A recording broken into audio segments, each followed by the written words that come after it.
Hey guys, welcome in a new episode of my weekly show. Updates about technology and marketing and customer experience. Enjoy this new episode. Amazon is moving forward in the drone program. Especially in France, they opened up an air traffic monitoring system, which is necessary if you want to control large fleets of drones in the sky. The government will not allow you to operate a drone system without such an air traffic control. And they're starting now in France with this to support their prime delivery services with drones in France.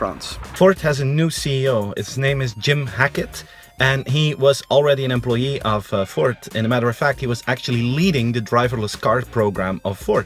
And I don't know if you remember, but about a year ago, their previous CEO, he wrote a letter during the summer in which he said, by 2021, we want to be ready for mass production of driverless vehicles. Apparently things aren't going fast enough, so now they appointed the head of driverless cars to become the CEO, which is a big signal that they really want to go forward with this. Alibaba made a huge deal with an electric car manufacturer in China for their logistics. They ordered 1 million electric vehicles that they're going to be delivered in the next decade, so it's going to take 10 years before they reach that point. The cars will be loaded with artificial intelligence so that they can find the best routes and the fastest delivery in the very congested Chinese cities. And Alibaba believes that those vehicles, once they have 1 million of them, will result in a savings, an annual savings of $1.5 billion a year. There was new research this week about the impact of sponsored posts at Facebook. Millennials really like those posts. It's only like 9% that automatically skips it, so it's 91% that is actually looking at sponsored posts, and 1 out of 3 is buying products after seeing one of those posts. So at this moment, probably Facebook is still the most effective advertising platform that you can have, looking at the impact and seeing that people are not yet saturated by it. Amazon filed a patent in Europe and the UK for their Amazon Go stores. You may remember this from previous weekly. Amazon Go are the retail stores where you just grab whatever you need, you put it in your bag and you walk out. You don't need to pay, you don't need to scan, so it's a brilliant concept. The first one is opening up in Seattle, but apparently they have global plans with this, looking at the patent strategy that they're following. It was a very interesting week for people who invested in Bitcoin. It crossed the symbolic mark of $2,000 per Bitcoin.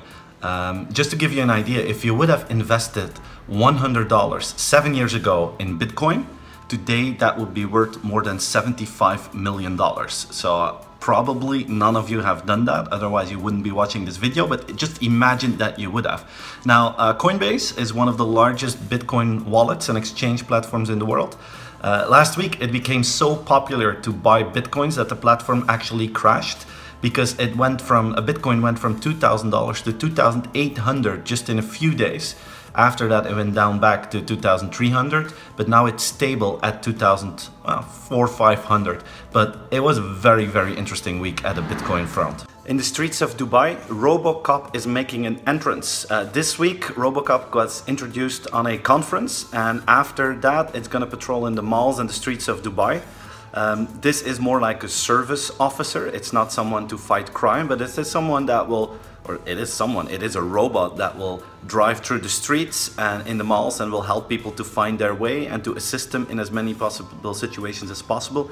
The robot speaks multiple languages, so this is the first robotic assistance that we're going to see in public streets around the world. So that was my weekly. I hope you enjoyed it and that you learned some new facts.